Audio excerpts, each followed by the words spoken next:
육포행 열차 안에서도 참여하고 계시고요. 영종도에서도 참여하고 계시고 신림에서 또 울산에서 참여하고 계시고 계속적으로 여러분 참여하고 계시는 도시들 한번 미국에서도 참여하고 계시고 광주광역시에서도 함께 하시고요. 천안에서 울산에서 부여에서 군산 마포 미시간에서 펄스에서 밴쿠버에서 강원도 속초에서 인천 잠실 평택 여러 전 세계에서 이렇게 참여하고 있습니다. 남양주에서 수주에서 파주 금촌에서 LA에서 중국에서 참여한 분도 계시고요. 북한에서도 참여하는 분은 안 계십니까? 북한 적경 지역에서도 혹시 인터넷 되시면 댓글은 쓰지 마시고 함께 우리 기도하기를 원합니다. 여러분 오늘 귀한 또 강사님이 오셨습니다. 매일매일마다 너무너무 귀한 분들 하나님 보내주셔서 저희들이 은혜의 시간들을 보내고 있는데요. 오늘도 우리 대전의 한국침례신학대학교의 실용영어학과 교수로 섬기고 계시면서 또 특별히 이 가정을 파괴하는 요소들에 대해서 아주 너무 탁월하게 강의를 해주셔서 지난번 기도회 때에도 많은 분들이 은혜 받으셨죠. 우리 현숙경 교수님 나오실 때 뜨거운 환영의 박수로 함께 모시도록 하겠습니다.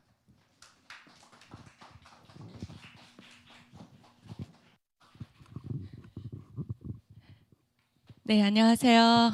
네, 안녕하세요. 침례신학대학교 실용영어학과 현숙경입니다. 저는 현재 또 아까 전에 그 선교사님께서 소개해 주셨듯이 제가 바른인권여성연합 하나님께서 세우신 그 여성 단체에서 제가 연구소장으로 섬기고 있습니다. 요새 워낙 진짜 이 세상이 가정을 파괴하고 그리고 하나님 말씀을 거스르는 그런 현상들이 너무나도 많습니다. 그것을 저희가 바로 잡아보자 해서 이제 모인 단체고 제가 이제 하나님께서 허락하실 때까지 계속 섬기지 않을까 하는 생각을 합니다. 오늘 여러분과 제가 나눌 말씀의 제목은 마귀를 가정을 파괴하는 마귀의 전략입니다. 혹시 그 PPT 좀 띄워주실 수 있나요? 네네. 보이시죠? 네. 지금 여러분의 가정은 안녕하십니까? 네. 그냥 여쭤보는 게 아니라 지금 이 세상이 어떻게든 지금 가정을 지금 파괴하려고 지금 그런 전략을 꾸미고 있습니다. 오랫동안 지금 가정을 파괴하려는 그런 전략들이 있어 왔고 저희가 이제 어떻게 보면 영적으로 무지한 채 지금 파괴되는지도 모르고 우리 가정 속에서도 이런 요소들이 스물스물 들어오는지도 모르는 상태에서 저희가 지금 혹시 생활하고 있지 않는지 오늘 저와 함께 돌아보고 영적으로 그리고 지식적으로 저희가 조금 세상을 제대로 분별하는 그런 시간을 가졌으면 좋겠습니다. 네. 잠시만 이 파워포인트가 안 되는데요. 네네네. 보이시죠? 네. 저희가 너무나도 잘 아는 말씀입니다. 지금 이 세상이 어떻게 보면은 하나님의 말씀을 거스르고 있거든요. 가정을 지금 해체하고 있는데 그것을 저희가 살펴보기 전에 하나님께서 가정에 대해서 뭐라고 말씀하시는지 어떻게 하나님께서 가정을 창조하셨는지 저희들이 너무나도 잘 알지만 다시 한번 저희들이 기본으로 돌아가서 하나하나 살펴보도록 하겠습니다. 네, 창세기 1장 27절부터 이제 제가 한번 좀 읽어보도록 하겠습니다. 하나님이 자기 형상 곧 하나님의 형상대로 사람을 창조하시되 남자와 여자를 창조하시고 그리고 이제 창세기 2장 24절로 좀 건너가도록 하겠습니다. 남자가 부모를 떠나 그의 아내와 합하여 둘이 한 몸을 이룰지로다. 그리고 다시 1장 28절에 하나님께서 그들에게 복을 주시며 하나님이 그들에게 이르시되 생육하고 번성하여 땅에 충만하라. 땅을 정복하라. 바다의 물고기와 하늘의 새와 땅에 움직이는 모든 생물을 다스리라 하시니라. 저희들이 너무나도 잘 아는 말씀이시죠. 네, 거의 뭐 워낙 많이 들어보셔서 거의 외우다시피 하셨을 텐데 이것을 가지고 한번 제가 도표로 가정이란 무엇인지 한번 도표로 제가 한번 그려봤습니다. 일단 보시면 네, 넘어가지 않습니다. 죄송하지만 이거 파워포인트를 네네네. 잠시만요. 네. 커서가 그쪽으로 가 있으면 되는 것 같습니다. 네.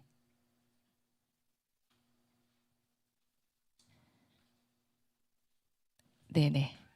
아, 죄송합니다. 네, 한번 보시죠. 분명히 하나님께서는 남자와 여자를 창조하셨습니다. 그렇죠? 그리고 둘이 한 몸을 이룰지니라 라고 하나님께서 분명히 말씀하셨습니다. 그래서 하나님께서 저희에게 결혼 제도를 주셨죠. 그리고 결혼을 통해서 저희가 그 안에서 결혼이라는 테두리 안에서 하나님께서 성이라는 그 축복을 주셨습니다. 그걸 통해서 저희가 임신을 하게 되고 출산을 하게 되죠. 그렇게 해서 형성된 공동체가 바로 가정입니다. 제가 너무나도 당연하고 당연한 이야기를 제가 여러분께 말씀을 드리는 이유는 이 세상은 더 이상 이것을 당연하다, 자연스럽다라고 하지 않기 때문입니다. 네, 한번 보시면 이 세상은 이 모든 연결고리, 어떻게 보면 아까 전에 제가 여러분하고 같이 봤던 그 도표에서 보면요, 이것들이 하나하나 서로 다 유기적으로 연결되어 있습니다. 어느 하나도 서로 끊을 수가 없는 것이죠. 그런데 현대 이 사회에 들어서는요, 여자와 남자를 분리시키기에 이르렀습니다. 그래서 나타난 현상들이 무엇일까요? 이혼, 비혼, 심지어는 동성애까지. 이제 남자와 여자를 저희들 연결을 하지 않고 오히려 남자와 남자, 여자와 여자를 연결시키는 것이 마치 트렌드인 것처럼 그런 식으로 지금 사회가 몰아가고 있습니다. 그리고 남자와 여자가 한 몸을 이루어서 성을 같이 나눕니다. 결혼과 성, 이 두 가지는 서로 뗄래야 뗄 수 없는 관계입니다. 성이라는 것은 저희가 결혼이라는 테두리 안에서 하나님께서 자유롭게 누릴 수 있는 것으로 하나님께서 주셨는데, 지금은 어떻습니까? 결혼과 성을 완전히 분리하게 이르렀죠. 그래서 나타나는 현상, 비혼, 동거, 이런 것들은 하나님이 기뻐하시지 않는 사회 현상입니다. 그리고 또 성을 저희가 나누면 그 결과로 하나님께서 임신이라는 축복을 주십니다. 그런데 현재 이 사회는 어떻습니까? 성과 임신의 그 연결고리를 완전히 끊어놨습니다. 무엇으로? 피임으로. 네, 의도적으로 하든, 네, 뭐 피임약이든, 뭐 여러 가지 그런 것들로 인해서 이 연결고리를 완전히 끊어놓음으로 해서 성과 임신은 서로 상관이 없는 것, 임신과 상관없이 자유롭게 그냥 누릴 수 있는 것으로 지금 이 사회는 만들어가고 있죠, 성을. 네, 그리고 임신을 하게 되면 당연히 출산이 결과적으로 나타나야 되죠. 하지만 이 사회는 어떻습니까? 임신과 출산의 연결고리를 완전히 끊어놨습니다. 무엇으로? 낙태로. 네, 이런 현상들 저희들 정말 사회에서 흔히 볼 수 있는 현상들입니다. 다시 정리를 해봅니다. 낙태, 피임, 이혼, 비혼, 비혼 출산, 심지어 동성애까지. 이 사회는 이런 것들이 마치 트렌드인 것처럼, 요새 대세인 것처럼 이야기를 합니다. 근데 여러분, 저희들이 정확하게 알아야 될 것이, 분명히 하나님께서는 성경 말씀에서 생육하고 번성하여 땅에 충만하라고 말씀하셨습니다. 이게 하나님께서 저희에게 주신 첫 지상 명령이거든요. 그런데 지금 이 사회 현상은 어떻습니까? 완전히 성경 말씀에 반대되는 대로, 반대로 지금 가고 있는 것을 저희들이 볼 수가 있습니다. 근데 이것에 대해서 이 세상은 뭐라고 합니까? 이것이 자유라고 합니다. 이것이 마치 권리라고 외치고 있습니다. 이것이 나의 선택의 권리라는 것이죠. 하지만 분명히 저희들이 알아야 될 것은, 성경에서는 이것을 분명히 죄, 타락이라고 이야기를 한다는 것이죠. 네. 그런데 이것을, 이 모든 현상들을 권리라고 특별히 외치는 그 자들이 있습니다. 네, 바로 페미니스트들이죠. 여러분 페미니즘 많이 들어보셨죠? 네, 제가 그 페미니즘에 대해서 간단하게 좀 정리를 해드리도록 하겠습니다. 네. 여러분 가부장제 많이 들어보셨습니까? 네, 가부장제가 페미니스트들이 가장 좋아하는 그 키워드입니다. 가부장제가 무슨 뜻인가요? 가부장제는 남성이 가족을 지배하는 권력 체제. 그러니까 가정에서 남성이 지배를 한다라는 것이죠. 컨트롤을 한다라는 것이죠. 네. 그런데 페미니스트들은, 그러면 여성은 어떠냐? 여성은 남성의 지배 체제 안에서 억압과 착취를 당한다는 것입니다. 네, 여러분은 억압과 착취의 대상이십니까? 그렇지 않습니다. 그런데 페미니스트들은 어떻게든 이 가부장제를 해체하려고 최대한 지금 노력을 하고 있습니다. 현재도 마찬가지고요. 그러니까 여성은 마치 도구다, 출산의 도구. 여성은 그냥 매개체일 뿐이다. 그런 식으로 여성을 표현을 합니다. 그러니까 여성은 그렇게 표현한다는 게 아니라 이 사회가 여성을 그렇게 만들었다는 것이죠. 남성 중심적인 사회가 여성을 그렇게 만들었다고 이들은 주장을 합니다. 그런데 이 가부장제를 지탱하는 요소들이 있다는데 바로 이들이 이야기하기를 결혼, 임신, 출산, 자녀 양육 이런 것들이야말로 가부장제를 지탱하는 요소라는 것이죠. 근데 여러분 보시면 이 요소들이야말로 하나님께서 저희에게 주신 가정의 창조 원리입니다. 근데 이들은 이것들이야말로 방해 요소라는 것이죠. 여성을 억압하는 요소들이라는 것입니다. 그래서 이들은 무엇이 목표냐? 가부장제를 타파해야 된다는 것이죠. 가부장제를 타파하기 위해서는 어떻게 해야 됩니까? 가정에서 해방을 해야 되는 것입니다. 그렇죠? 가정이 가부장제의 근원지이기 때문에. 그래서 페미니스트들은 미국에서 시작이 됐는데 60년대 페미니스트들은 본격적으로 가정에서 해방을 외치기 시작을 하는데 그러면서 이혼을 조장을 합니다. 그리고 아예 결혼을 하지 않게 조장을 합니다. 그리고 피임, 낙태, 그리고 성적인 자유를 누리라고 이야기합니다. 이것이 바로 여성의 권리라는 것이죠.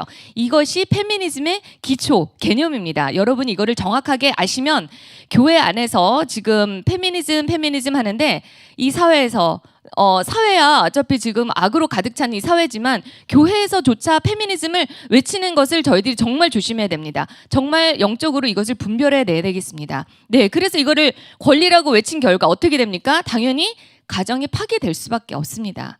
네, 그러면 한번 페미니스트들이 실제 어떤 이야기를 했는지 제가 잠깐 한번 여러분하고 나누길 원합니다. 네, 베티 프리단이라는 그 페미니스트가 있는데 이 사람이 어떻게 보면은 미국의 그 지금 페미니즘을 시작시킨, 촉발시킨 인물이라고 여러분이 보시면 되겠습니다. 베티 프리단은 뭐라고 얘기했냐면 가정은 안락한 포로 수용소라고 합니다. 포로 수용소라고 합니다.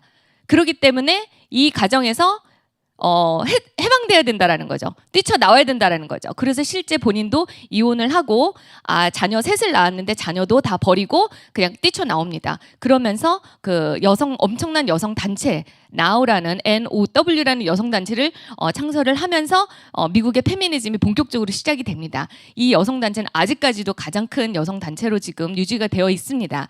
네, 그리고 시몬 드 보부아르 여러분 페미니즘 하면 꼭 나오는 인물인데 이 사람은 프랑스인 사람입니다. 1940년대 그때 이제 활동하던 사람인데 어떻게 보면은 페미니즘이 시작되기 전에 이제 나온 여성 해방론을 외친 사람인데 이 사람으로 인해서 미국의 페미니즘이 시작이 됐다라고 여러분이 보시면 됩니다. 굉장히 중요한 인물이고 정말 위험한 인물입니다. 보부아르가 뭐라고 얘기를 했냐면요. 책에서 창세기 전설에 의하면 여러분 창세기는 전설입니까? 창세기는 진리의 하나님의 말씀입니다. 근데 벌써 보부아르는 그 마음에 하나님을 거부하고 하나님을 모르기 때문에 이 창세기 말씀을 픽션, 허구라고 얘기를 하는 것이죠. 전설이라고 합니다. 네, 거기서부터 벌써 시작점이 벌써 틀렸죠. 그런데 전설에 의하면 뭐라고 하냐면 여자는 비본질적인 것으로 남자의 보충물이다. 창세기에서도 그렇게 이야기한다는 것입니다. 이게 무슨 뜻일까요? 그 창세기에 보면은 여성을 돕는 배필이라고 그 표현이 되어 있죠. 그것을 가지고 얘기하는 겁니다. 돕는다, 돕는 존재, 비본질적인 존재. 2차 그래서 제2의 성이라고 하거든요. 네, 그러니까 저희들은 그 여성은 매개체라는 거죠. 보충물이라는 것이죠. 근데 정말 보부아르는 제대로 성경을 오해했습니다. 오독을 한 것이죠. 여성은 하나님께서 저희들을 만드실 때 그 돕는다라는 의미는 그냥 비본질적인 그런 의미가 아니라 에제르 하나님의 성품, 하나님이 저희를 도우실 때 그 도우시는 하나님의 성품, 그 에제르라는 성품을 여성에게 주셨습니다. 그 도우시는 하나님, 그 도우심이라는 그 형용사를 여자한테 하나님이 써주신 것이죠. 여자는 비본질적인 것이 아니라 하나님께서 가정을 완성시키라고 주신 엄청난 존재라는 것이죠. 그것을 보부아르는 전혀 캐치를 못하고 오독을 합니다. 여기에서 시작된 게 페미니즘이라는 걸 여러분이 아셔야 되겠습니다. 그리고 더 극단적인 페미니스트가 있습니다. 슐라미스 파이어스톤이라고 뭐라고 말했냐면 이 사람은 임신은 야만적이라고 합니다. 그리고 태아는 기생충이라고 합니다. 그래서 임신은 하면 안 되고 그리고 임신을 했다 하면 낙태를 시켜야 된다라고 하는 사람이 파이어스톤입니다. 이 사람이 페미니즘에 엄청난 영향을 끼친 사람인데 그래서 실제 본인도 결혼을 하지 않고 남성을 거부했습니다. 그래서 스스로 레즈비언을 이제 선택을 하죠. 그리고 안드레아 드로킨이라는 사람은 가부장제는 착취며 강간이다 라고까지 이야기를 합니다. 가정에서 벗어나야 되는 거죠. 가정은 강간의 장소라는 것이죠. 그래서 본인도 실제 이혼을 합니다. 그리고 마지막에 메리 앤 맨하트라고 이 사람이 강간 선언문을 발표를 하는데 뭐라고 하냐면 난폭한 강간범과 남자친구, 남편은 동일한 인물이다. 남편은 강간범이라는 것입니다. 네, 이게 페미니스트들의 사고입니다. 거기에서 시작된 게 페미니즘이고 그것이 지금 우리나라에 들어와서 현재까지도 엄청난 영향을 미치고 있죠. 네, 그러니까 여러분이 페미니즘이 어떻게 시작이 됐는지 이걸 여러분이 정확하게 아실 필요가 있습니다. 그리고 페미니즘으로 인해서 어떻게 보면은 낙태가 미국에서 합법화가 됐다라고 여러분이 보시면 되는데 미국이 1973년도에 비로소 낙태를 더 이상 죄로 여기지 않게 되었거든요. 근데 그 영향에는 그 뒤에는 이제 페미니즘에 엄청난 이제 영향이 있었다라는 겁니다. 네, 한번 레드 스타킹 선언문을 제가 한번 좀 보도록 하겠습니다. 레드 스타킹이 뭐냐면 레드라는 것은 이들이 이제 페미니스트 단체를 만들었습니다. 아까 전에 파이어스톤이라는 그 페미니스트를 중심으로 만든 단체인데 레드라는 것은 좌파 혁명을 의미하는 빨간색이죠. 본인들이 그렇게 해서 만든 단어입니다. 그리고 스타킹이라는 것은 그 19세기에 프랑스에서 블루 스타킹이라는 그 여성 지식인들이 있었습니다. 그 여성 지식인들을 굉장히 비하하는 용어였습니다. 그래서 이 페미니스트들은 20세기 들어와서 레드 스타킹, 우리는 20세기의 여성 지식인이다 라는 의미에서 만든 단체인 거죠. 여기에서 1969년도에 무슨 선언을 하냐면 여성은 억압받는 계급이다. 우리는 성적 대상이자 아기를 낳아 기르는 젖 어미, 가사 노동을 하는 하녀이자 싸구려 노동력을 착취당했다. 이제 우리는 전면전을 선포한다. 네, 그러니까 이거 페미니스트 여러분 보십시오. 페미니스트들은 남과 여를 화합의 어떤 관계로 여기지 않습니다. 싸움의 대상인 거죠. 남성은. 네, 거기에서 시작이 된 게 페미니즘이라는 거. 그러고 이제 흥미로운 게 이날 선언문을 발표하는 날 낙태 공개 발언 그 행사도 같이 진행을 합니다. 그러면서 많은 여성들이 본인도 낙태를 했다 하면서 이제 커밍아웃을 시작을 한 것입니다. 그러면서 많은 여성들이 나와서 이제 본인의 낙태의 어떤 그런 어떻게 보면은 숨기고 싶은 그런 과거사를 막 이제 들추면서 이들이 내린 결론은 낙태는 자기 결정권의 문제라는 것이죠. 이거는 내가 선택해서 할 수 있는 그런 행위라는 것입니다. 그것이 이제 어떻게 보면은 이것으로 시작이 돼서 이제 그 미국 전체 그 낙태 반대 움직임이 막 일어나면서 낙태죄 그것을 합법화 움직임이 일어나면서 1973년도에 비로소 낙태가 이제 합법화가 됩니다. 그런데 문제는 이게 또 프랑스로 또 번져갑니다. 프랑스로 번져가서 여러분 아까 전에 제가 말씀드렸던 보부아르 아시죠? 네, 보부아르가 1971년도에 이것을 받아서 343명의 여성들을 모읍니다. 그래서 그들과 함께 선언문을 작성을 해서 발표를 합니다. 그게 또 문제가 돼서 이제 그것으로 인해서 프랑스가 1975년도에 비로소 낙태가 합법화가 됩니다. 그러니까 페미니즘으로 인해서 이 낙태가 굉장히 이제 하나의 권리로 등장을 했다라는 것을 여러분이 보시면 되겠습니다. 네, 그래 한번 보시죠. 이 낙태가 합법화가 됨으로 해서 낙태율이 얼마나 증가했고 출산율이 얼마나 하락했는지 여러분 굉장히 반비례하는 것을 보실 수 있겠습니다. 1970년대에는 70년대 보면 출산율이 아주 급격하게 하락을 하기 시작을 하는데 이때 이제 미국은 이제 각 주별로 법이 다르지 않습니까? 그 당시는 이제 15개 주만 낙태를 합법화한 겁니다. 15개 주만 낙태를 합법화했음에도 불구하고 출산율이 엄청나게 지금 급감하는 것을 여러분이 보실 수 있습니다. 그리고 이제 73년도에 비로소 모든 나라가 이제 모든 주가 다 낙태를 이제 합법화 시킨 겁니다. 그래서 지금 낙태가 증가함에 따라서 이제 출산율이 완전히 이제 바닥으로 떨어졌다라는 것을 여러분이 보실 수 있습니다. 네, 그것뿐만이 아닙니다. 네. 이혼 여러분 69년도면 한참 이제 미국에서 이제 페미니즘이 한참 이제 활성화되는 시기인데 그때 무책 이혼법이라는 것이 통과됩니다. 그게 무엇이냐면 책임이 없어도 내가 잘못이 없어도 상대방과 같이 결혼을 영위할 수 없다. 라고 해서 도장을 찍으면 그것으로 이혼이 성립이 되는 것입니다. 그냥 도장만 있으면 쉽게 이혼을 할 수 있는 그런 법이 통과가 된 겁니다. 그래서 여러분 보십시오. 69년도에 무책이혼법이 통과된과 동시에 이혼율이 엄청나게 증가를 합니다. 그래서 거의 10년 동안 2배 이상의 증가를 합니다. 그러면서 계속 이혼율은 지금 계속 증가를 하는데 약간 여러분이 보시면 감소하는 것처럼 보이지만 감소가 아니라 더 이상 사람들이 이제 결혼을 하지 않기 때문에 이혼도 덜하게 되는 것처럼 보이는 겁니다. 네. 그리고 또 이혼과 함께 당연히 결혼율도 감소를 하지요. 그래서 여성 운동을 기점으로 1970년대 본격적으로 결혼이 감소를 합니다. 지금 제가 보여드린 건 미국에서 페미니즘이 시작이 됐기 때문에 그러면서 70년대부터 계속 결혼이 감소해서 어떻게 보면 한 40년 동안 한 2배 이상 그냥 반토막이 났다라고 여러분이 보시면 되겠습니다. 이렇게 페미니즘으로 인해서 가정들이 정말 붕괴를 하고 있다라는 것을 여러분이 이 표를 통해서도 여러분이 보실 수가 있습니다. 결혼은 하지 않지만 동거는 증가했습니다. 네. 그러니까 사람들이 이제 더 이상 이 모든 것들을 죄라고 여기지 않고 권리라고 외치기 시작을 했기 때문에 1968년도에 그때 이제 엄청난 성혁명이 일어났습니다. 성적 자유를 외치기 시작을 했거든요. 이것도 권리다 해서 그 당시는 솔직히 0.2%만 동거를 했습니다. 거의 동거를 하지 않았다고 보면 되겠습니다. 그런데 2018년도에는요 14.8%, 이것은 여러분 14배 정도가 증가했다라고 여러분 보시면 되겠습니다. 그리고 지금 이 도표는 25세에서 35세의 젊은 층을 대상으로 한 그 도표인데요.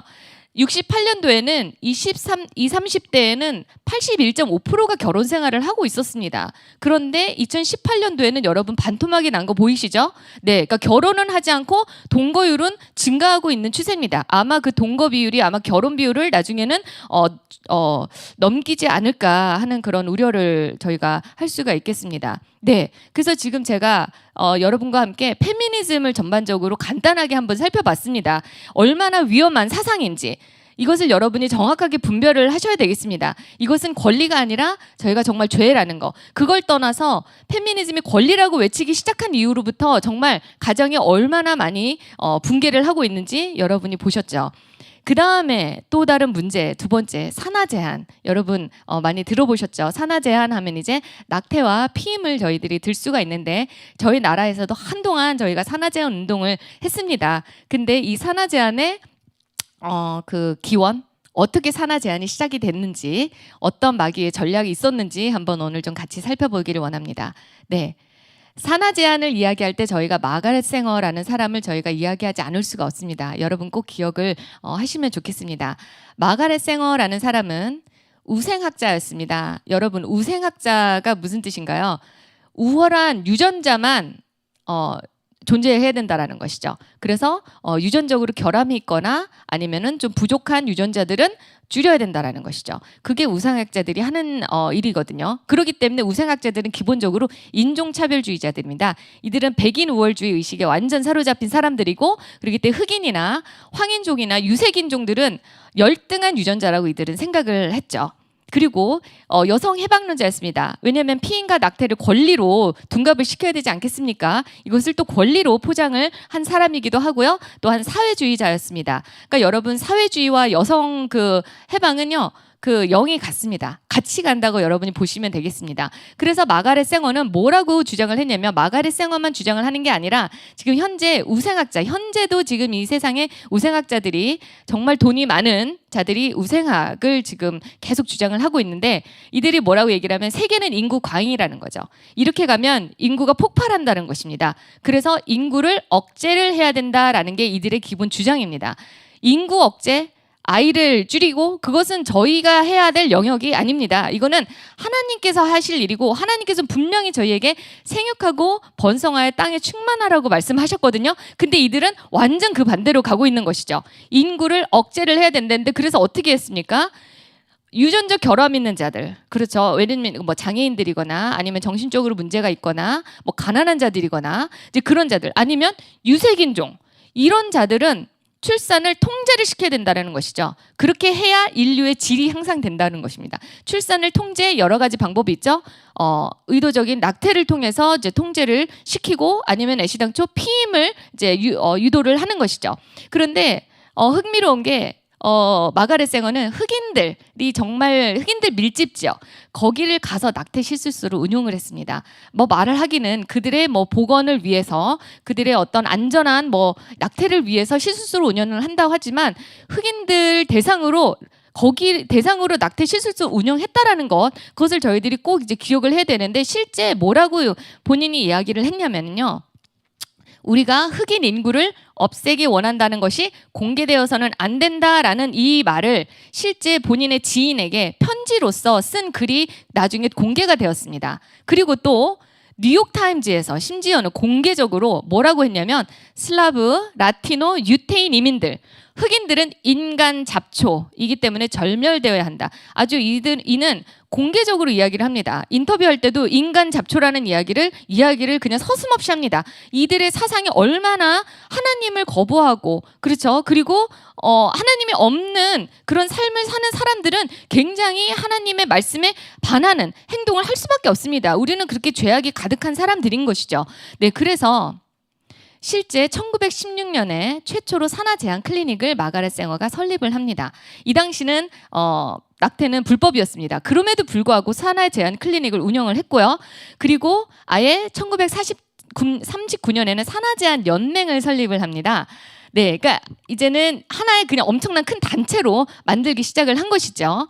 그리고 산하 제한, 말이 조금 좀 별로이지 않습니까? 굉장히 부정적으로 들리지 않습니까? 그래서 42년도에는 가족 계획이라고 단어를 바꿉니다. 그럴듯하게 포장을 하죠. 하지만 알맹이는 똑같습니다. 낙태와 피임.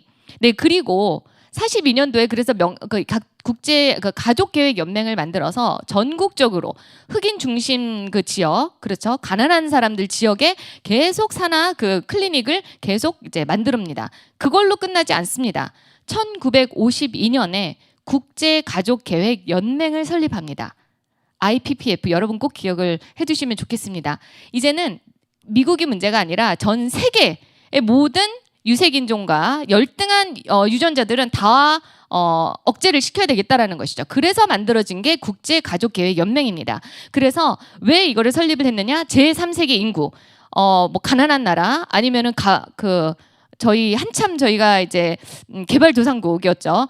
그 3세계 인구를 억제하기 위해서 만들어진 게 IPPF라는 겁니다. 저희가 거기서 절대 자유롭지 못합니다. 이 IPPF의 영향으로 가족 계획을 아예 나라에서 국책화합니다. 나라에서 그것을 이제 앞장서서 시행을 하는데, 일본이 1940년, 파키스탄 1959년, 한국이 1961년에 비로소 가족 계획을 시작을 하죠. 네, 이게 저희가 자체적으로 뭐 나라 잘 살아보자 해서 나온 거라기보다는 IPPF의 외부에 개입이 엄청나게 있었다라는 것을 저희들이 아시면 되겠습니다. 그리고 이 가족계획 연맹을 만드는 데 있어서 록펠러 재단, 그리고 헨리 포드 아시죠? 포드 자동차, 포드 재단, 그리고 이제 이 당시는 빌 게이츠가 아니라 빌 게이츠의 아버지 윌리엄 게이츠가 엄청난 후원을 합니다. 이들은 우생학자였고 인구를 어떻게든 줄이고자 하는 그런 마음이 같았습니다. 여러분 록펠러 많이 들어보셨죠? 11조를 많이 한 그 인물입니다. 그 가문입니다. 근데 11조만 알고 그 이외에 이가 한 만행은 저희들이 또 알지 못합니다. 저희들이 조금만 찾아보면 록펠러가 어떤 이 세상에 어떤 만행을 저질렀는지 여러분이 쉽게 찾아볼 수 있습니다. 저희들이 정말 분별을 해야 되겠습니다. 그리고 마가렛 쌩어 상이 있습니다. 인구 억제를 앞장서서 한 사람들에게 상을 주는데, 힐러리 클린턴이 그 쌩어 상을 수상하기도 했고요. 현재 그 하원 의원장 낸시 플러시도 쌩어 상을 수상을 했습니다. 그리고 이들이 어떤 단체냐? 2015년도에 그것이 그대로 다 드러났죠.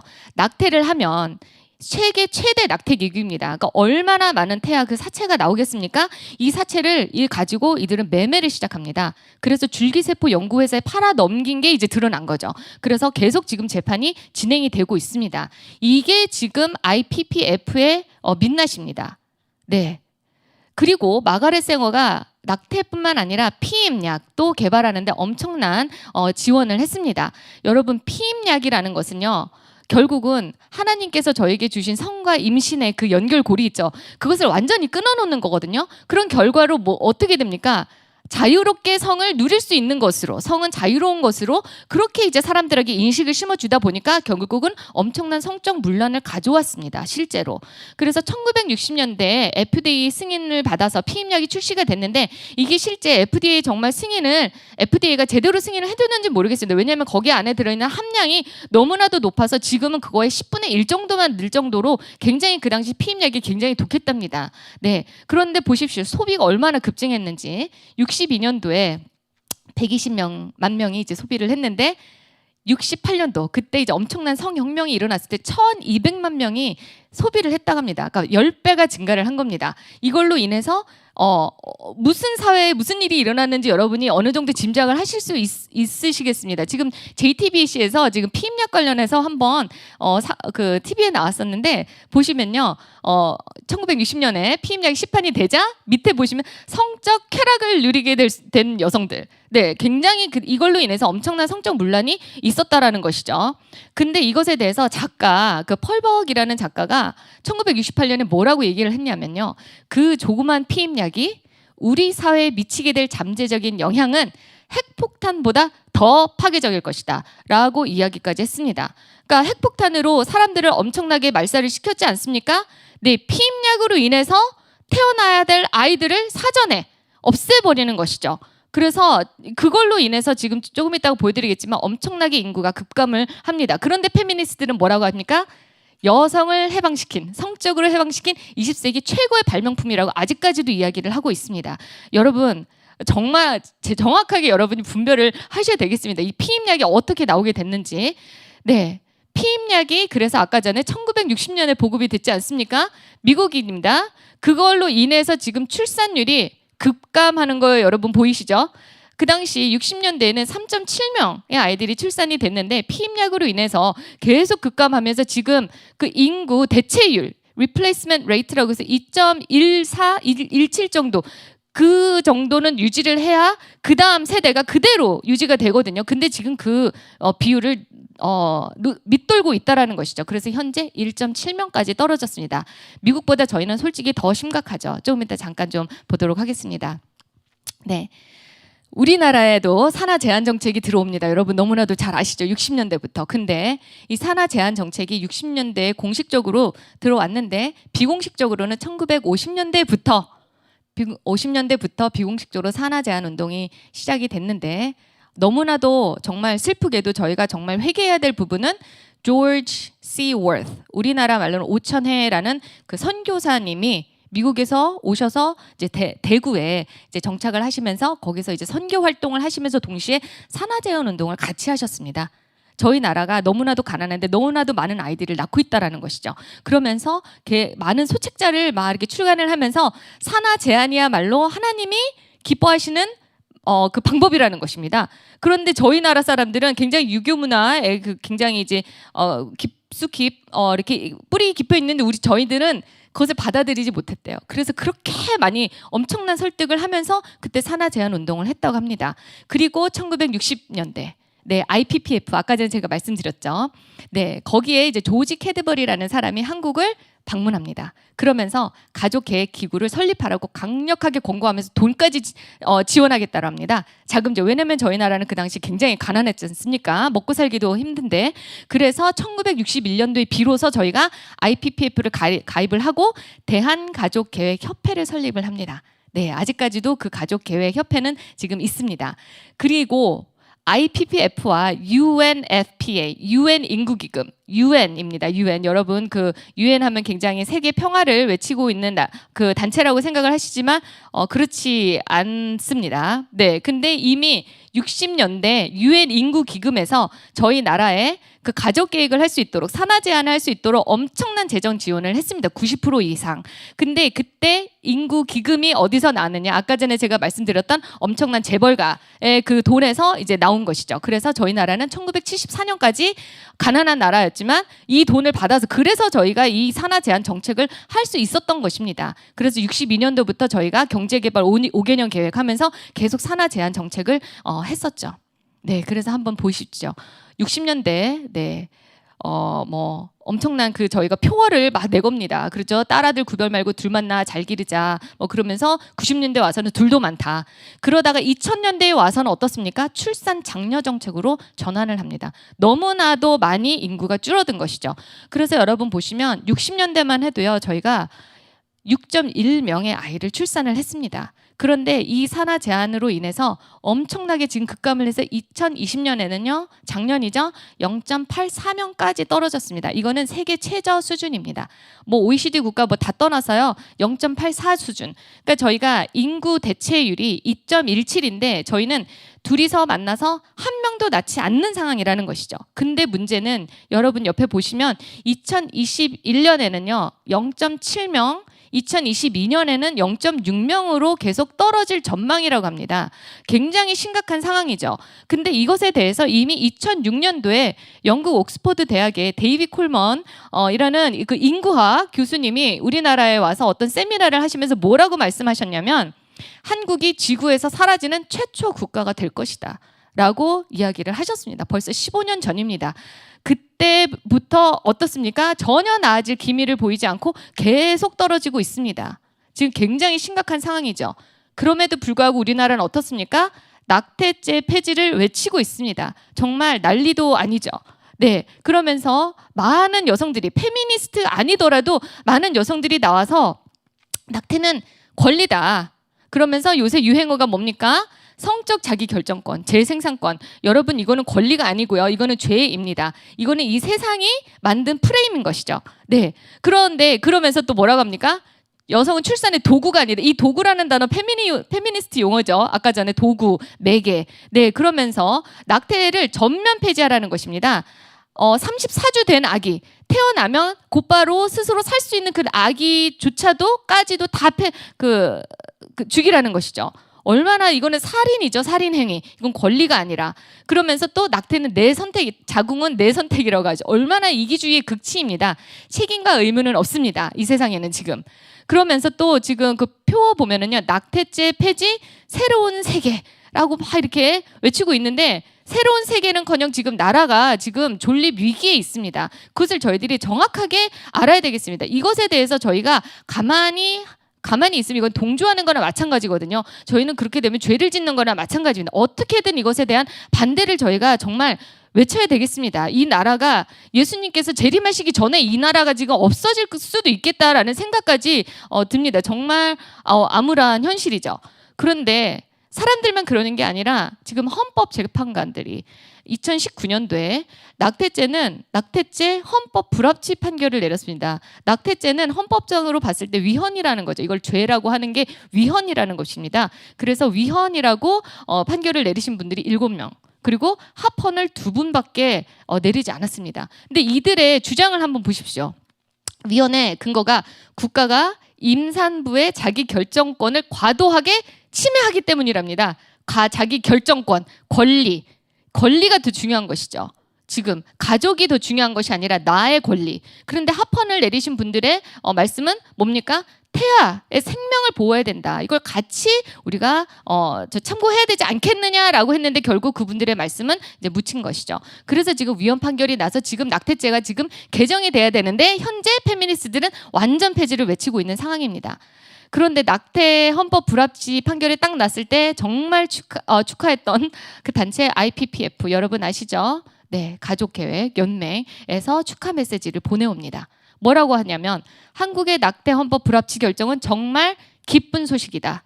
이를 위해 단합된 움직임과 지지를 보인 한국 여성 단체 연합 그리고 한국인구보건복지협회, 여러분 인구보건이라고 이름을 바꿨습니다. 원래 가족계획협회였습니다. 근데 인구보건복지 그럴듯하죠? 여러분 여기에 미혹되면 안 됩니다. 여기 지금 축하 메시지를 보낸다고 하면서 낙태 접근을 제한하는 어떠한 양심적 거부도 허용할 수 없다. 이게 말이 됩니까? 이게 지금 축하 메시지라고 온 것입니다. 여러분 이런 현실을 여러분 알고 계셨습니까? 여러분 진짜 눈을 뜨고 좀 영적인 눈으로 이 세상을 정말 분별을 여러분 해야 되겠습니다. 낙태만 문제가 아니죠. 간통죄. 간통은 죄죠. 마음으로 가늠한 것도 죄라고 하나님께서 분명히 말씀하셨음에도 불구하고 이 세상은 뭐라고 합니까? 이건 죄가 아니랍니다.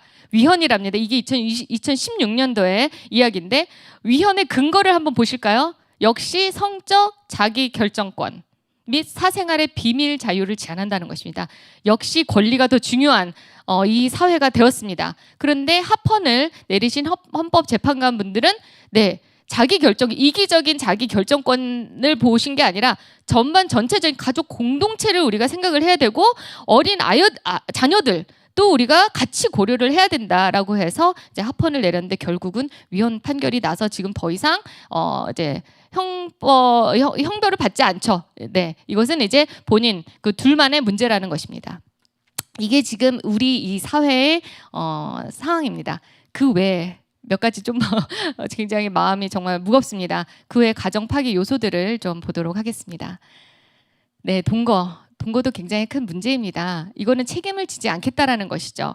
네, 당연히 저희 남녀가 만나면 서로 부족합니다. 부족하기 때문에 서로 보완하고 저희 인내하고 사랑으로 감싸고 그게 가정 아니겠습니까? 근데 그런 것을 이들은 원치 않는다라는 것이죠. 자기가 원하는 대로. 이건 내 권리라는 것입니다. 그래서 지금 젊은 사람들 보면은요. 결혼하지 않아도 함께 살 수 있겠다라는 사람들이 결혼을 해야 된다는 사람들의 숫자를 넘어섰습니다. 지금 현재 저희 나라가 이렇습니다. 지금 인구는 급감하고 있고 낙태는 계속 자행되고 있는데 사람들은 더 이상 결혼을 하지 않겠다고 지금 하는 것이죠. 동거뿐만 아니죠. 비혼. 아예 결혼을 선택적으로 하지 않겠다라는 것이죠. 그래서 지금 여러분 옆에 보시면은요, 이 퍼센티지가 지금 50세 될 때까지 결혼을 하지 않은 사람들의 그 퍼센티지입니다. 근데 지금 2020년 7%지만 25년쯤 가면은 아예 10.5% 거의 10분의 1. 인구의 한 10% 정도가 아예 결혼을 하지 않겠다, 선택적으로 하지 않겠다라고 한다는 사람이라는 거죠. 정말 굉장히 심각한 상황입니다. 그런데 지금 비혼뿐만 아니라 지금 하나 더 지금 더 심각한 또 그 사회 현상이 또 있죠. 비혼 출산. 여러분 아시죠? 지금 이게 마치 엄청난 무슨 그 유행인 것처럼 비혼 출산 근데 이게 여러분 정말 아셔야 되는 게 이 나라에서는 지금 저출산의 대안으로 지금 비혼 출산을 이야기를 하고 있는 상황입니다. 근데 분명히 저희가 알아야 될 것은 이 비혼 출산은 분명히 하나님께서 저에게 주신 그 가정의 그 창조 그 질서 있지 않습니까?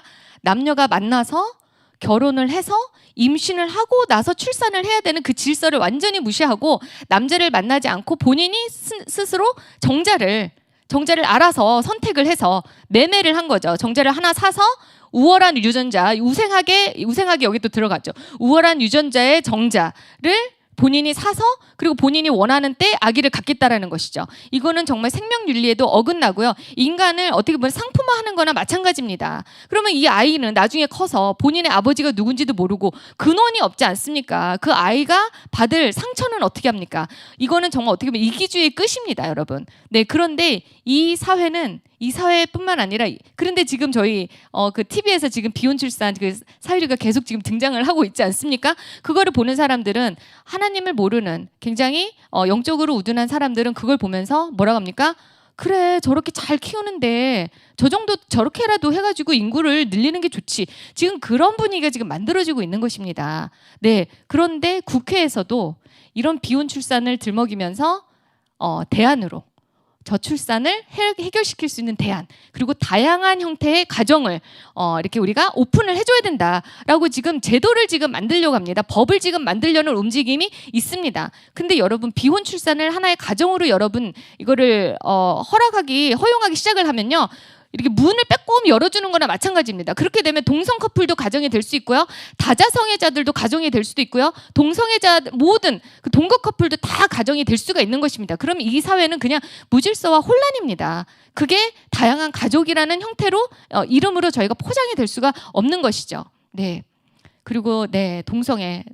네, 저희가 너무나도 많이 알기 때문에 제가 뭐 많은 이야기는 말씀은 드리지 않겠지만 지금 이 그 예를 한번 제가 보여드리겠습니다. 지금 이게 무슨 상황이냐면 그 매튜라는 남성과 엘리엇이라는 남성이 결혼을 한 겁니다. 결혼을 했는데 지금 아이를 낳으려고 보니까 둘이 남자기 때문에 아이를 낳을 수 없지 않겠습니까? 그래서 매튜의 정자를 가지고 엘리엇의 누이, 엘리엇의 이제 여동생의 난자를 이제 수정을 시키는데 수정을 시킬 수 있는 자궁이 필요하지 않습니까? 그래서 대리모로 매튜 엄마가 대리모로 이제 본인의 몸을 허락을 한 겁니다. 네, 그러면 지금 어떻게 됩니까? 할머니가 지금 아이를 그러니까 할머니인지 엄마인지 그 엄마는 또 누이가 되는 겁니까? 네, 지금 완전 무슨 저희가 임의로 가정을 만들다 보니까 이런 말도 안 되는 질서가 만들어지는 것입니다. 그런데 그 대리모 엄마가 뭐라고 했냐면 조건 없는 사랑으로 아들을 위해서 했다고 합니다. 이거는 여러분 사랑이 아닙니다. 정말 하나님을 모르는 무지한 자들이 이런 것을 사랑이라고 합니다. 정말 사랑하면 매로써 다스려서 어떻게든 죄악에서 벗어나게끔 하는 것이 사랑이죠. 이 어머니도 분명히 지금 하나님을 모르는, 그렇죠? 그러니까 완전 세상에 죄악에 완전 물든 사람인 거죠. 지금 어떻게 보면은 자식에게 칼을 쥐어준 겁니다. 지금 이런 상태까지 왔다라는 것이죠. 네. 그래서 지금 다시 한번 좀 정리를 좀 해보길 원합니다. 네. 이 세상은 정말 낙태, 피임, 뭐 이혼, 비혼 출산, 심지어 동성애까지 뭐 아무렇지도 않게 이제 거론이 되고 TV에서 그대로 막 나옵니다. 이것을 이 세상에서는 권리라고 포장합니다. 하지만 다시 말씀드리지만 이것은 하나님께서 말씀하신 첫 그 계명에 완전히 반하는 죄라는 것을 저희들이 정말 아셔야 되겠습니다. 여기까지 왔는데 여러분의 가정은 정말 안녕하십니까? 여러분의 자녀들은 이런 세상의 흐름에 전혀 영향을 받고 있지 않습니까? 여러분 한번 다시 돌아보셔야 되겠습니다. 네, 제가 여러분 혹시 존 라미레즈라는 그 사역자를 여러분이 아시는지 모르겠습니다. 제가 한번 이분에 대해 잠깐 설명을 하자면은요.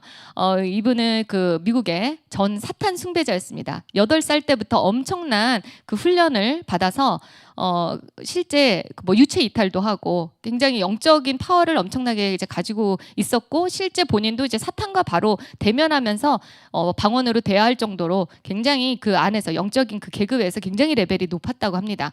그런데 어느 순간 예수님께서 찾아오신 거예요. 강권적으로 찾아오신 거예요. 그래서 라미네즈는 알은 거죠. 예수라는 것을 알은 것이죠.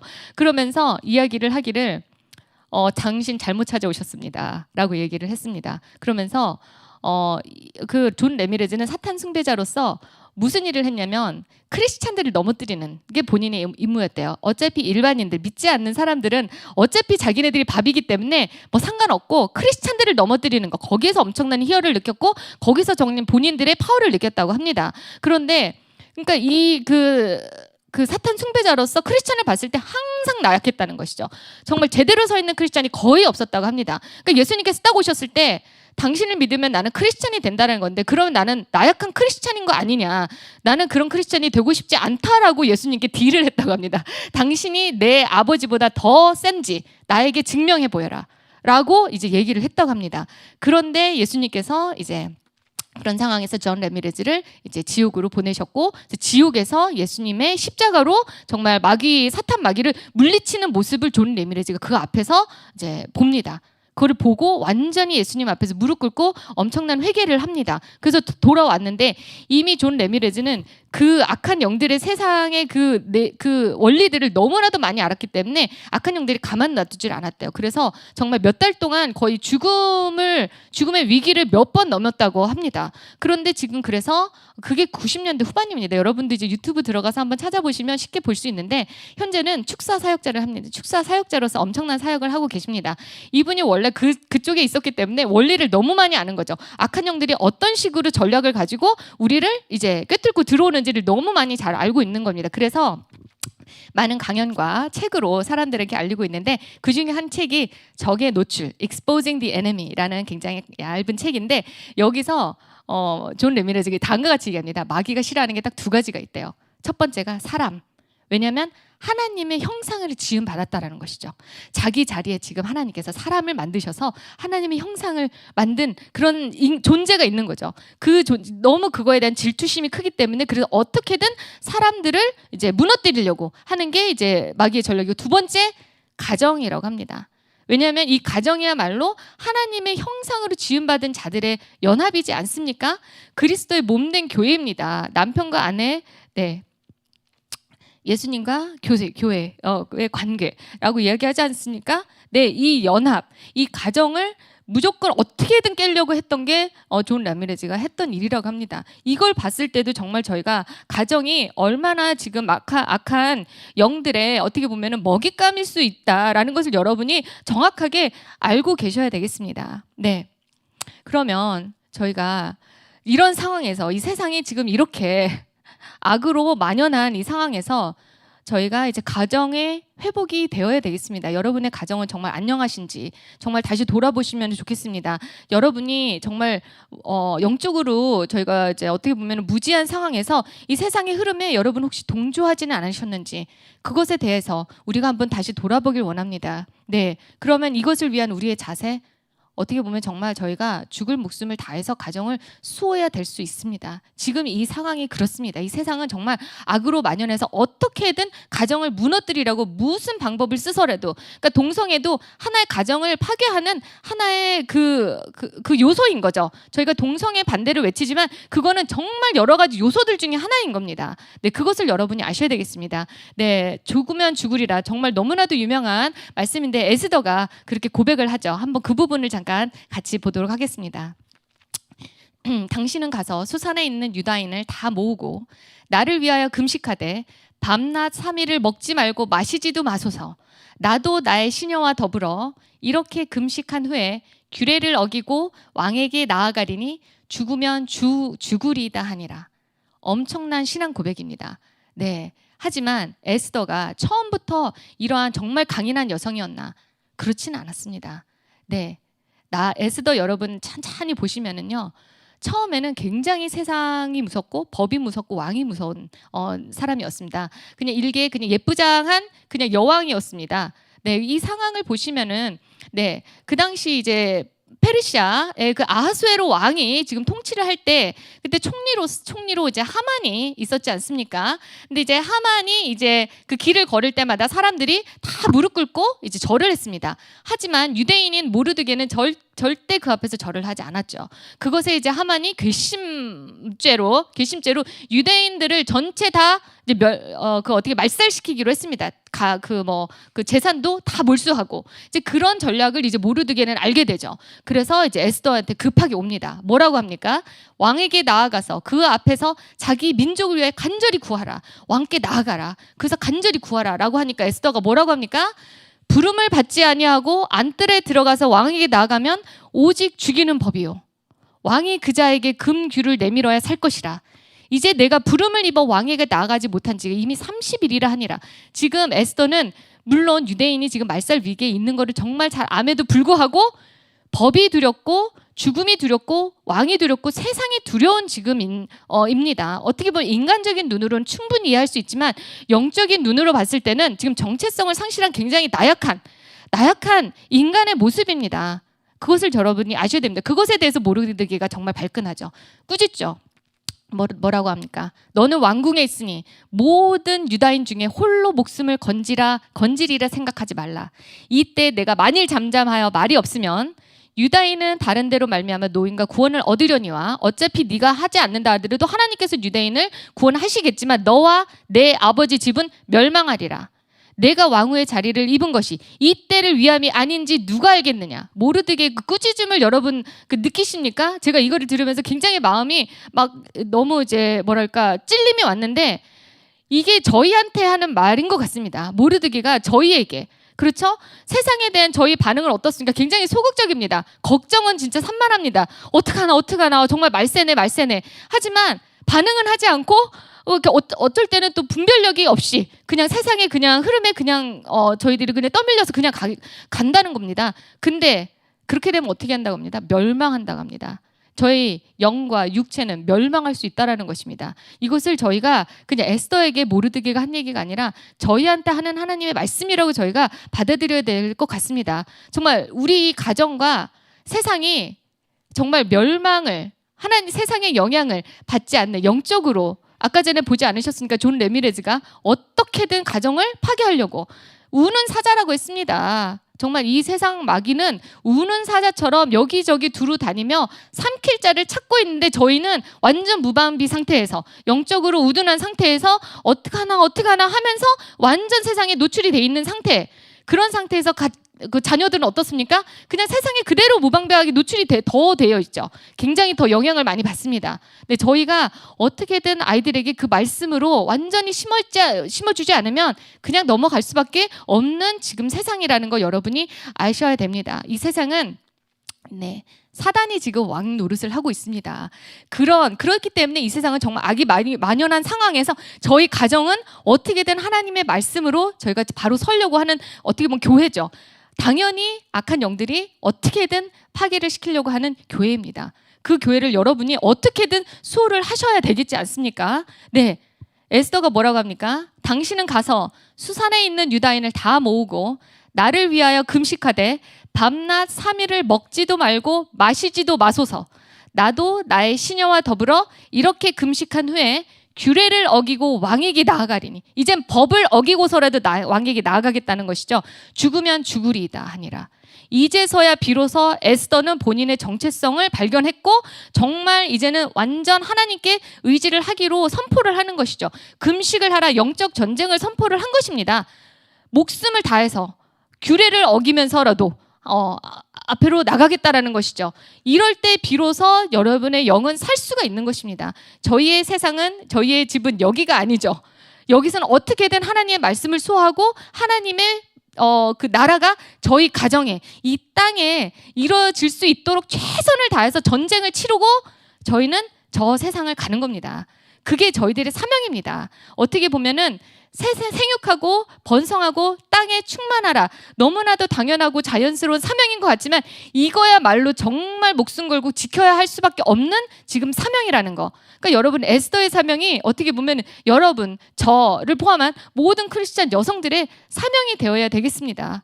이게 정말 하나님의 정말 땅끝까지 가라죠. 저희 땅끝이 지금 집입니다. 저희 가정입니다. 저희 가정이 선교지입니다. 그것을 여러분이 정말 아셔야 되겠습니다. 네, 그래서 마지막 때 저 여성의 역할과 사명을 한번 좀 다시 한번 정리를 해보도록 하겠습니다. 하와를 아담이 뭐라고 했습니까? 모든 생명의 어머니라고 이제 이름을 지었습니다. 모든 생명의 어머니입니다. 그리고 돕는 배필이라는 게 뭡니까? 하나님의 그 돕는 성품을 가진 그 존재라는 것이죠. 그렇죠. 저희는 도구가 아니고 매개가 아니고 억압된 존재가 아니고 비본질적인 존재가 아니라 하나님이 정말 엄청난 하나님의 형상으로 지음받은 고귀한 존재라는 것입니다. 그게 저희의 정체성이죠. 그걸 가지고 저희가 가정을 완성시켜야 되는 것이죠. 그리고 정말 생명을 잉태하는, 이거는 정말 엄청난 권리입니다. 진짜 잉태하는 것 자체가 하나님께서 저희에게 주신 엄청난 축복입니다. 기생충이 아니라 아까 전에 그렇죠? 그게 아니라 정말 이거는 하나님께서 저에게 주신 엄청난 선물이라는 거. 그렇기 때문에 이것을 저희가 수호하기 위해서는 저희 가정을 지키는데 정말 중요한 게 다음 세대들이 정말 하나님의 말씀으로 무장이 되어야 되는데 어느 정도로 무장이 되어야 되느냐. 여러분 너무나도 잘 아는 말씀입니다. 신명기 6장 7절 9절에서 보면은 저희들이 마음에 그 말씀, 하나님 말씀을 새기고 그리고 자녀들에게 부지런히 가르치는데 어떻게 부지런히 가르치느냐.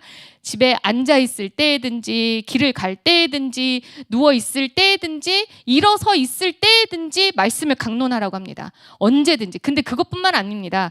팔목에다가 매어 기호로 삼고 이마에다가 붙여서 표로까지 사물합니다. 그것뿐이 아니죠. 문설주에도 붙이고 집 바깥에 문에까지 붙이라고 합니다. 그 정도로 보고 듣는 것이 다 주님의 말씀이어야 되고 24시간 내내 주님의 말씀으로 완전히 저희들이 무장이 되어 있을 때만이 이 가정을 저희가 지킬 수 있는 것입니다. 저희뿐만 아니라 저희 다음 세대가 진짜 정말 중요하지 않습니까? 이것을 위해서 어떻게 보면 저희가 죽을 각오를 하고 진짜 육적인 죽음이 저희가 더 이상 이제는 육에 저희들이 연연하면 안 되지 않습니까? 진짜 저희는 영이 살아야 되겠습니다. 저희 영혼을 살리는 그런 가정을 저희들이 끝까지 진짜 목숨을 걸고 저희들이 수호해야 되겠습니다. 네, 그런 끝까지 여러분이 끝까지 하나님께서 예수님께서 오실 때까지 가정을 여러분이 끝까지 수호를 하시고 나중에 예수님께서 오셨을 때 착하고 충성된 종아 라는 칭찬을 받는 여러분이 되시기를 정말 주님의 이름으로 축원드립니다. 네, 감사합니다. 그러면 제가 잠깐 기도로 마치도록 하겠습니다. 하나님 아버지, 저희들 주님 앞에서 회개합니다. 악한 마귀의 전략을 영적으로 분별하지 못한 채 지은 죄들 주님 용서하여 주시옵소서.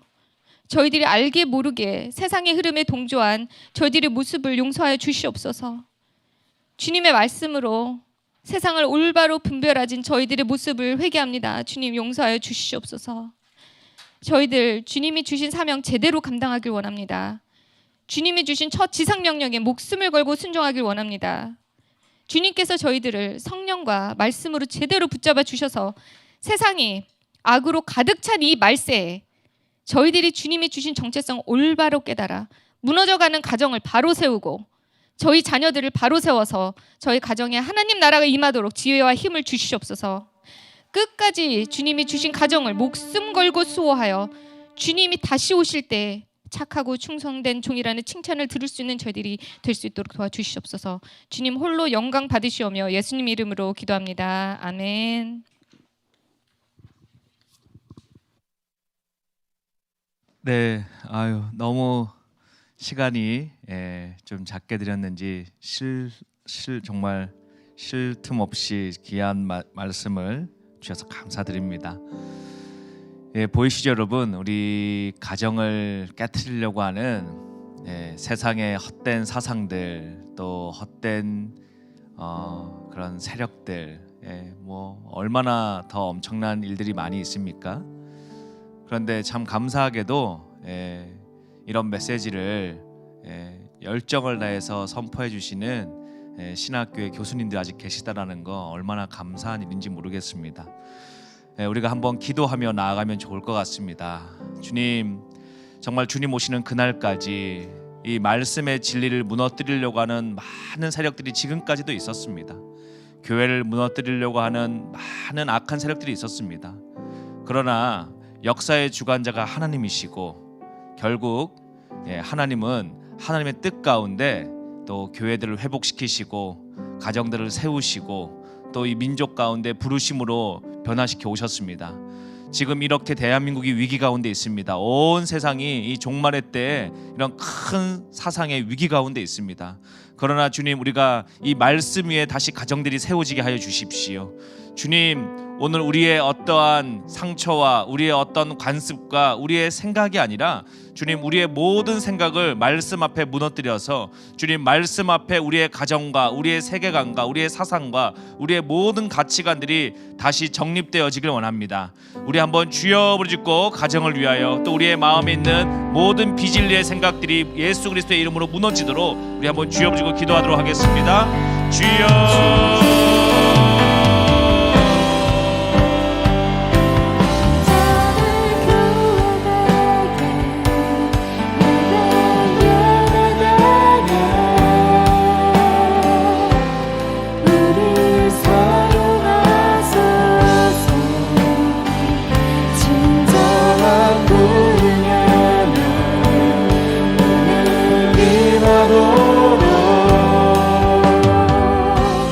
우리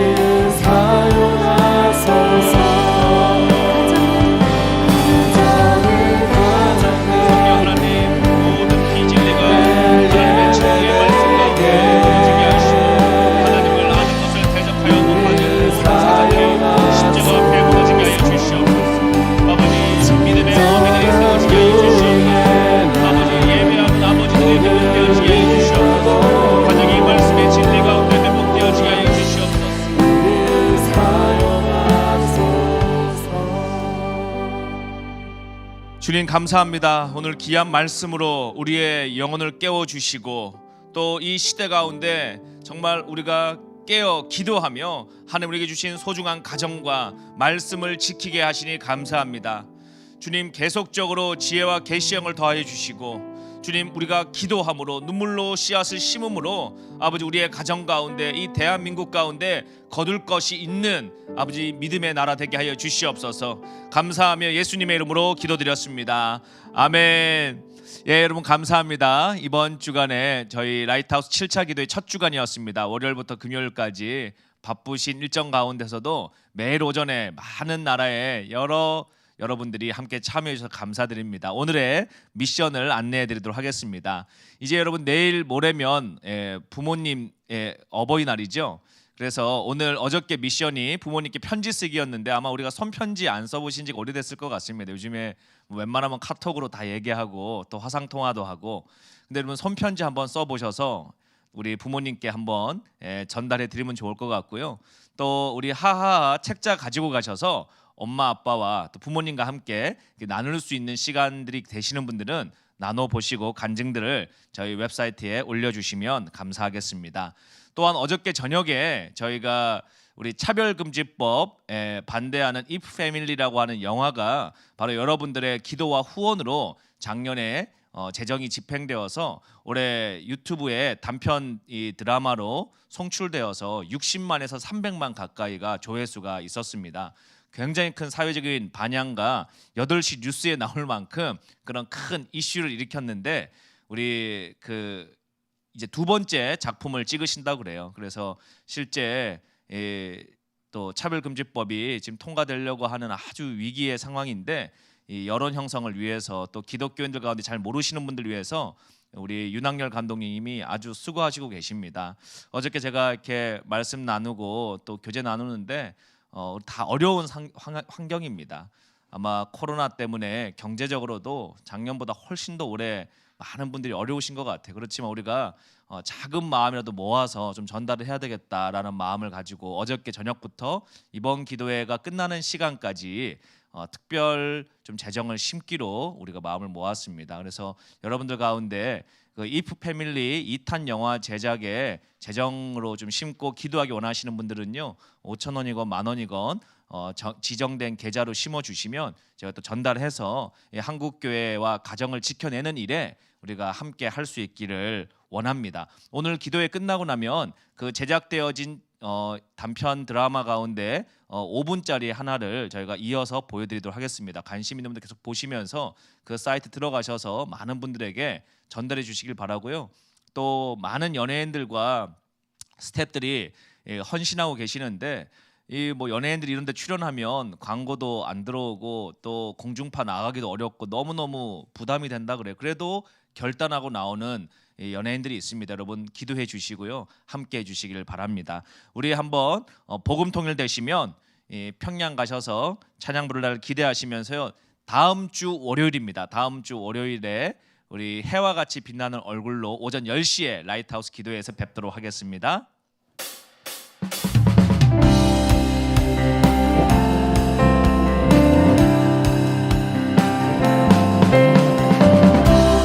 거리마다 기쁨으로 춤을 추게 하시고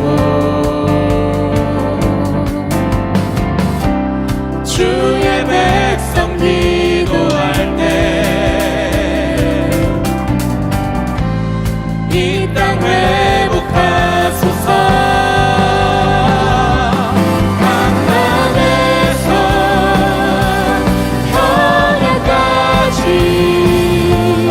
우리 찬양 울리네. 강남에서 예루살렘까지 우리 노래 가득하네. 할렐루야 할렐루야. 여러분 해와 같이 빛나는 얼굴로 월요일 10시에 뵙겠습니다. 감사합니다.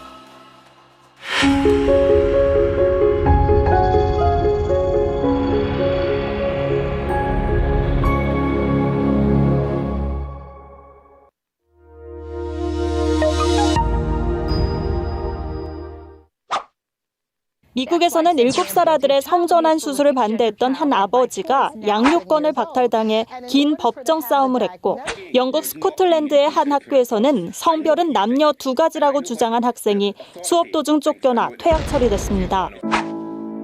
엄마, 나 여자로 살 거야. 도대체 왜 이러니? 넌 나 혼자야. 내 아들이라고. 엄마가 나 미워하니까 인권에다 고발해버릴 거예요. 반동성애자에 대한 해외 탄압설에 가짜 뉴스라 방심하면 큰일 납니다. 향후 차별금지법이 제정된다면 탄압받은 해외 동성애자 반대자들의 사례가 우리의 현실이 될 수 있습니다. 1년 징역과 1,000만 원 형사처벌보다 더 무서운 것 51조 손해배상. 어린이집, 유치원, 초중고 시기를 거치는 동안 젠더 교육과 차별금지법 교육이 우리 아이들의 마음을 빼앗고 있습니다. 재산 손해, 정신적 고통, 위자료 청구, 상한 없는 무제한으로 동성애 지지자, 동성애자, 동성애 반대 설교를 지속해온 목사와 교회, 동성애는 죄악입니다.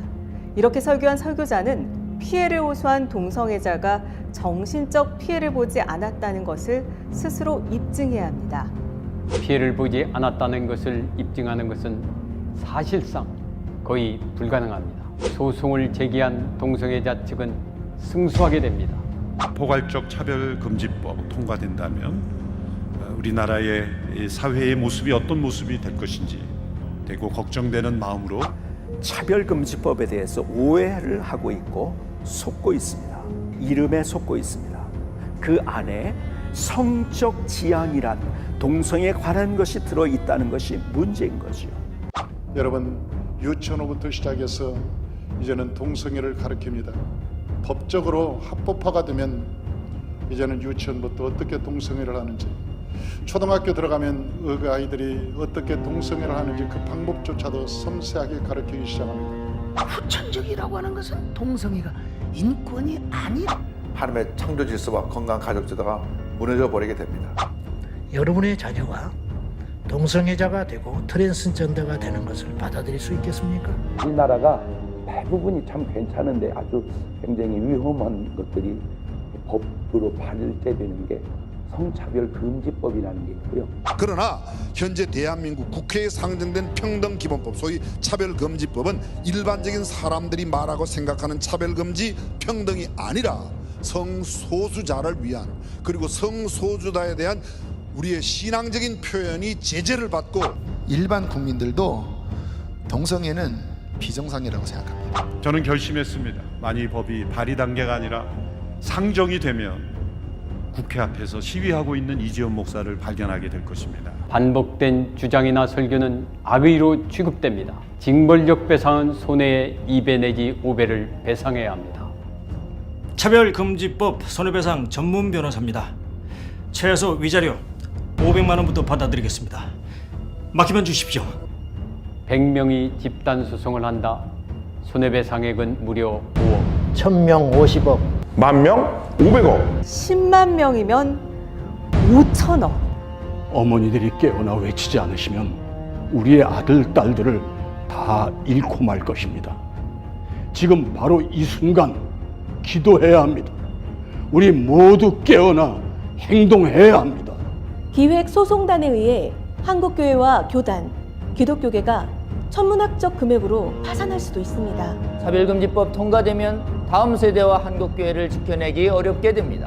우리의 다음 세대와 한국교회를 위해 차별금지법 제정을 반대합니다. 차별금지법 바로 알아야 합니다.